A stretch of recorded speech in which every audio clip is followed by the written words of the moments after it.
Hey everyone, Mr. Sujano here, your source for gaming, tech, emulation, and open source news. Let's get started. Alright, we'll kick things off talking about not Nintendo and people posing as Nintendo to issue fake C&Ds, DMCAs, and copyright strikes on YouTube. And here is a recent post over on Reddit. YouTube strikes and sketchy Nintendo emails demanding removal of videos of emulated Switch games. So here's what the Reddit post says. A friend of mine who runs a YouTube channel with over 1 million subscribers recently received several YouTube copyright strikes from mm-nintendo.com and Tatsumi Masakai at protonmail.com, claiming to be from Nintendo of America due to his use of emulators for Switch games. After the strikes were lifted, he got an email from Tatsumi Masakai at protonmail.com with brand-protection at mm-nintendo.com in the footer, asking him to take down 5 videos, which he did. Then more emails followed, demanding even more videos be removed, which he also did. The last one said he's no longer allowed to upload any Nintendo content at all. In my opinion here, this screams fake. I mean, the Proton Mail account, the fact that he's banned from uploading Nintendo content, that kind of just violates free speech. There's red flags all over this.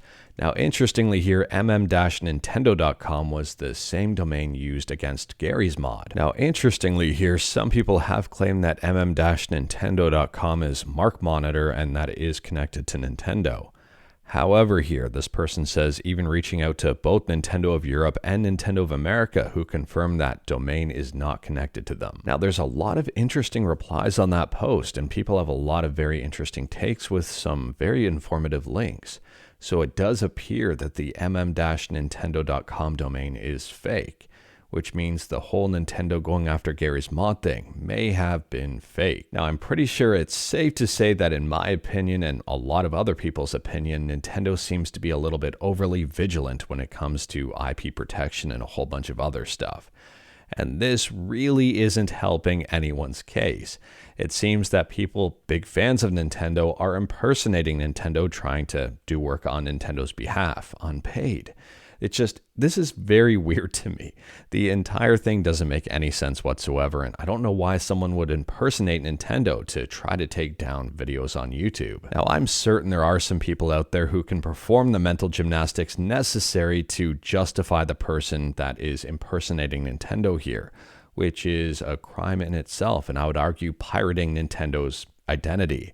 And I would also argue this is harming Nintendo's reputation even more so. I mean, I could be wrong here, but I'd assume that this tarnishes Nintendo's reputation even more, especially for those who don't realize that this stuff is fake. Anyways, here, I don't know why people are doing this stuff. It makes no sense to me. I don't know why people are defending a multi-billion-dollar company to the point that they're willing to impersonate them to try to do work on their behalf. That's violating amendments. I know I'm not American, but I also know that the First Amendment is free speech, and saying someone can't talk about something is violating that First Amendment. Anyways, here, let me know your thoughts about all of this in the comments below. I'm just hoping that more people are not fooled by this. And for a channel with over 1 million subscribers, that is not good at all. Next up, we're talking about a brand new Kickstarter game that completely smashed its target in a very short period of time. The game is called Maple Forest. It's based on stuff like Zelda, Secret of Mana, Soul Blazer, and even more.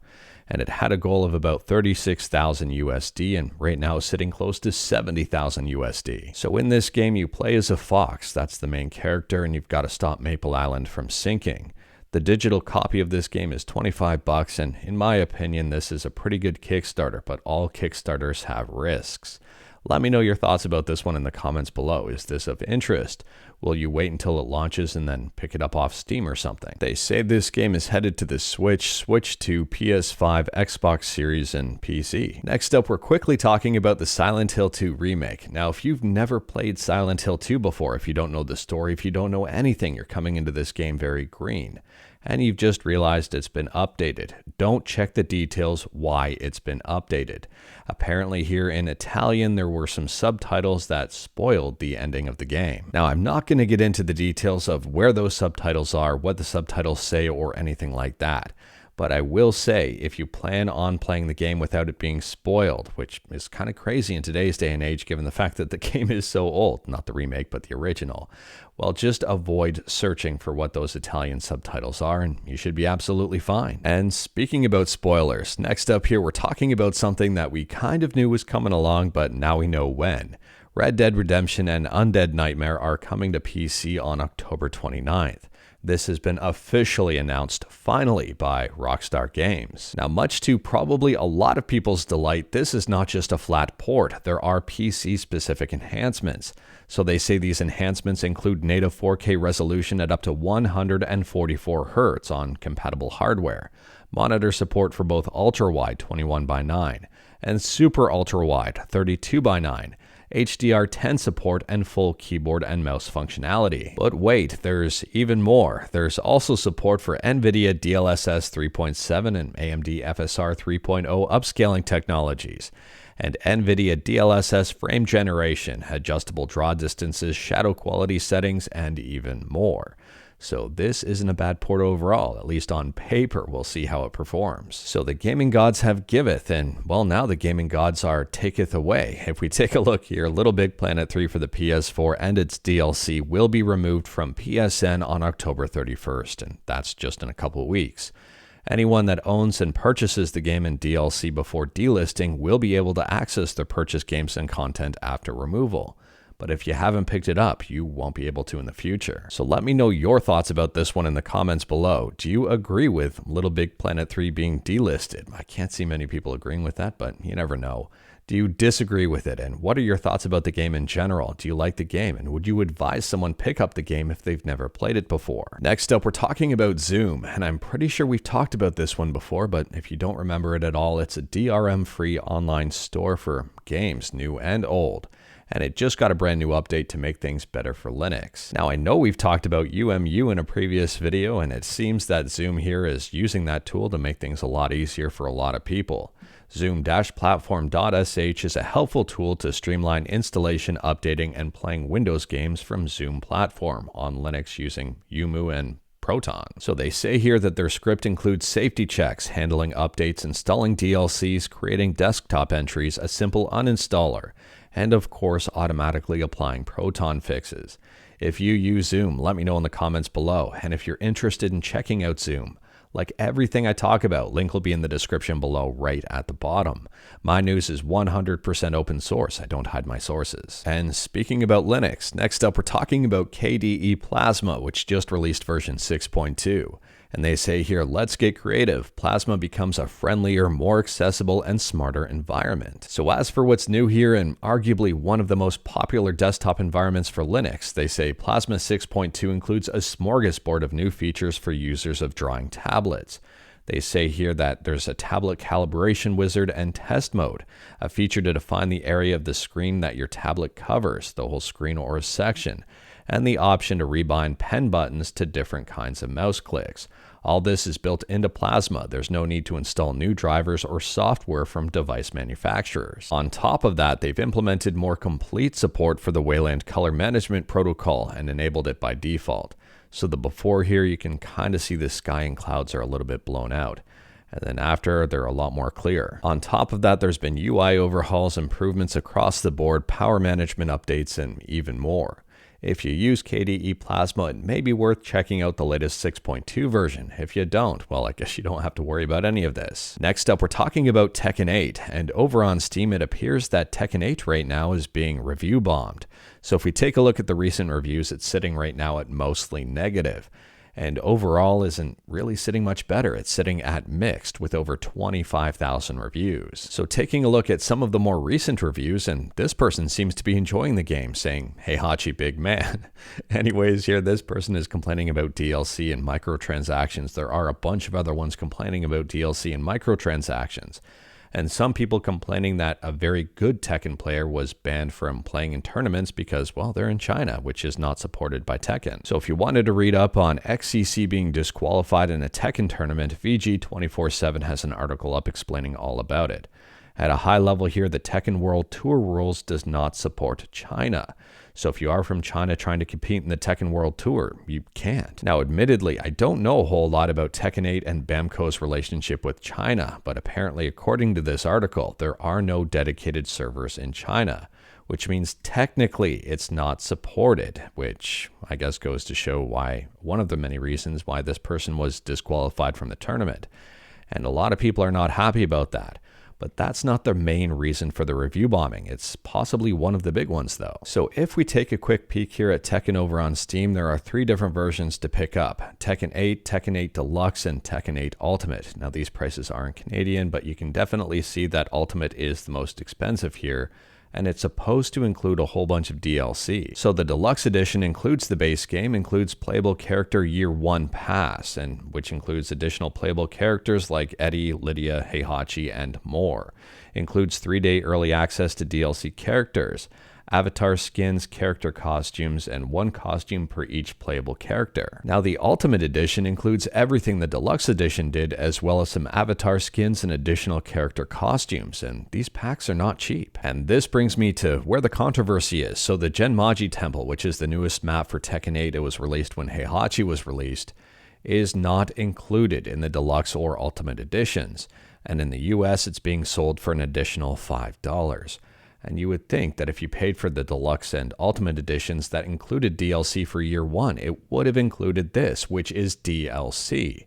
But apparently no, this is completely separate. So no surprise right now, this DLC has a mostly negative review score on Steam, with a lot of people not happy at all with it, saying that it should have been included in the Deluxe and Ultimate, or at the very least, the Ultimate version of the game. And for my opinion here, I agree with a lot of those comments. I mean, why buy an Ultimate version of the game if it doesn't include everything that you're looking for here? If it doesn't include everything in Year 1, what's the purpose of paying more for a game if you're going to have to pay more anyway for additional DLC? In my opinion, if you're looking at a game like this, just buy the base version and wait for an upgrade at a significant discount, which happens quite often. Or just wait until the game is at a significant discount, but then I guess you miss out on a lot of the competitive gameplay and all of the hype about the game. I don't know here, this to me is just, it's not a good business practice, and obviously it's generating a bunch of bad PR, more than the $5 stage is probably generating an income. Now I'm guessing here, and I may be off base with this line of thinking, but I'm guessing that Bamco probably thinks they can squeeze an extra $5 out of someone if they've already spent over $100 on the game. I mean, what's $5 if you've already spent over $100 and you're really invested in this game and love it? I could be wrong though, but maybe that's the line of thinking. For people who haven't purchased the game, they're probably just going to wait till they can get everything on sale as one package. But honestly here, I'm very curious to see what your thoughts are about it, so let me know in the comments below. And yes, I do read through the comments. I may not reply to everyone because I can't reply to every single comment, or I'll be replying to comments all day and not being able to make videos. But I do read through them, and I do agree with a lot of them. A lot of people do have some very good takes, and a lot of people are very intelligent. So please leave me comments. I do love reading them. Next up, we're talking about Dragon Ball Sparking Zero, and I'm guessing that this is going to be an easy $500 for a modder, because the community is putting out a $500 bounty for mod tools.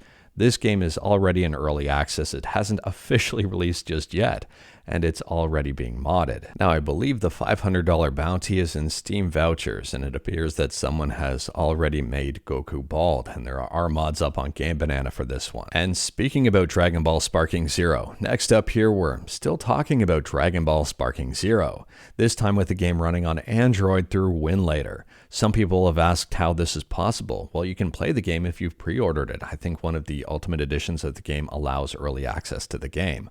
A lot of people are currently playing this game, and it's impressive that it's running on Android.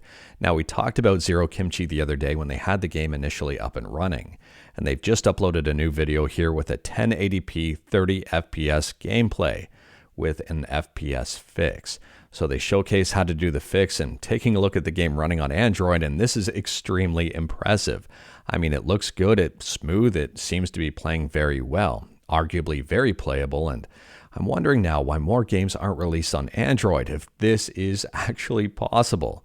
Just mind-blowing to me. And speaking about mods, next up we're talking about The Legend of Zelda Ocarina of Time within the Wind Waker.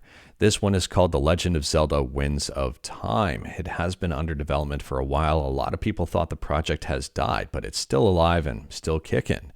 And yes, there are a lot of Ocarina of Time elements rebuilt within the Wind Waker. If you are curious about this one, there is a development update video on YouTube, and I would say a whole lot of effort looks like it went into this, and I think it's shaping up looking really nice and really cool.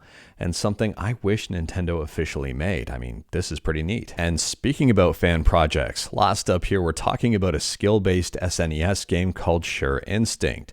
The source code for this game was just released. So yes, this game is 100% free. It's open source. It can be played right in a browser. It can be downloaded, or you can even see the source code right in GitHub.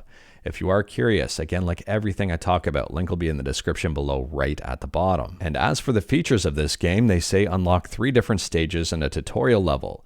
Play with a mouse or gamepad, collect items to access new areas, and play on a real SNES or almost any SNES emulator. But anyways, that is all I've got for you in this one. Straight to the point, all stuff and no fluff. We talked about a bunch today. Let me know your thoughts about absolutely any of it in the comments below. If you like this video, leave a like. If you didn't like this video, leave a like. Hit that subscribe button. Check out my other videos. Don't tempt fate. Save your state.